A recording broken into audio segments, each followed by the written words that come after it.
Hi guys, Amber Craft. Welcome to my channel. If you're new here, I am the author of the paranormal romance series Gods of Karina. Unknown Love being my first book, came out in 2019, and Unknown Family coming out this year. So if you're new, welcome. Make sure you go check that book out.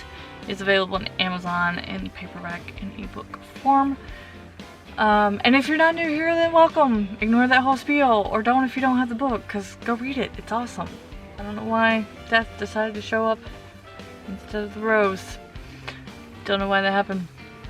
Last week we talked about writing with historical accuracy and how even Socrates himself got challenged for corrupting the minds of youth, and what the ALA defined as a book being challenged, and how a challenged book becomes banned, and so on. Now I want to keep the quote of James LaRue in every video, and so I'm going to quote that one again. The whole point of classics is that they change the way we think about things. Now, be it good or bad, that's kind of the point, right? So this week I wanted to talk about the prejudice of the times itself, and how that can make probably the biggest impact of why a book is challenged or banned. Now, usually when a book gets challenged and or banned, what's it about? Well, a few things, be it one or all of them.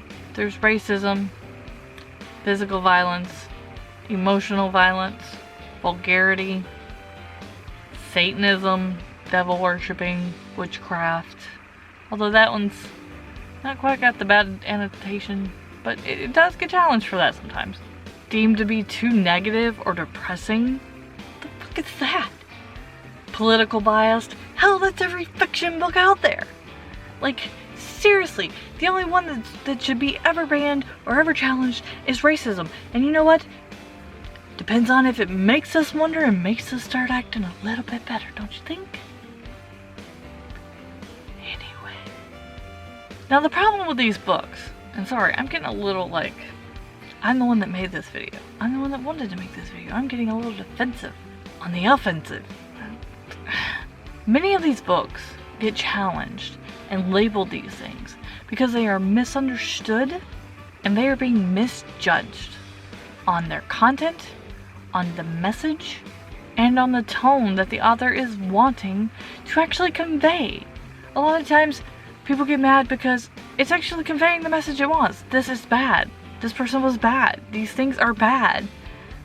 They're showing this being bad, and society's saying it's okay, and that's not a good thing. Now the challenging is for all of those things, but now the ALA gets involved, and they actually decide what's banned after reading the book, taking a consensus. Most of the time, they're actually banned for offensive language, if they are sexually explicit outside of the genre they were meant for, if they were occultish, unsuitable for the age group they were announced as, and honestly, they're usually challenged by a parent, quite honestly. To give you two examples, Huckleberry Finn was originally banned for the use of the N-word. Now, I'm not saying that anybody should use that word. I don't even like rap songs by black men using that word. I just don't like it. But the reasoning for it being banned for the use of the N-word was that that word was only suitable for the slums. And this was in 1885. Now, I know culturally differences. Some areas are going to cuss more than others and say vulgar things more than others and things like that. But no word should be suitable only in the slums, although that honestly I don't think should be a word ever said even in the slums. But that's just me. Now, Catcher in the Rye, which I thought was kind of cool, was actually banned in Issaquah, Washington for containing an overall communist plot. Books get banned not because of what they are, but because our sensitivity to what the fuck we're reading. They get banned because we're uncomfortable with things. And I understand sometimes that can be true, but most of the time we're uncomfortable with the truth. The problem is most of the classics are classics because they take on that point to a T, throw it in your face, make you look at yourself and not like what you see. And instead of actually changing who you are to make yourself a better person, you go fucking ban the book. Or try to, challenge it. How crazy is that? Instead of making a movement to help change the world and make the world a better place, you go and ban the book that you don't like. Come here, kitty. Nice little kitty. Nice little kitty. You need to make me calm down because I'm going crazy. Yeah. It's the times that make the books get challenged. It is our uncomfortableness with things that we don't want to talk about and things we don't want to examine about ourselves and about society and about things like that. So next time you don't like a book, you really need to ask yourself, is it something you don't like about the book or something you don't like about you that you see in the book? It's a valid point. Now, there are 2 birthdays this week that I just have to mention. Now, on the 12th, which is the day this video is supposed to go out, it is Judy Blume's birthday. If you've not read a Judy Blume book and you're a girl, you've missed out on something special in life. So make sure you go find a Judy Blume book. At least say you've been able to read it.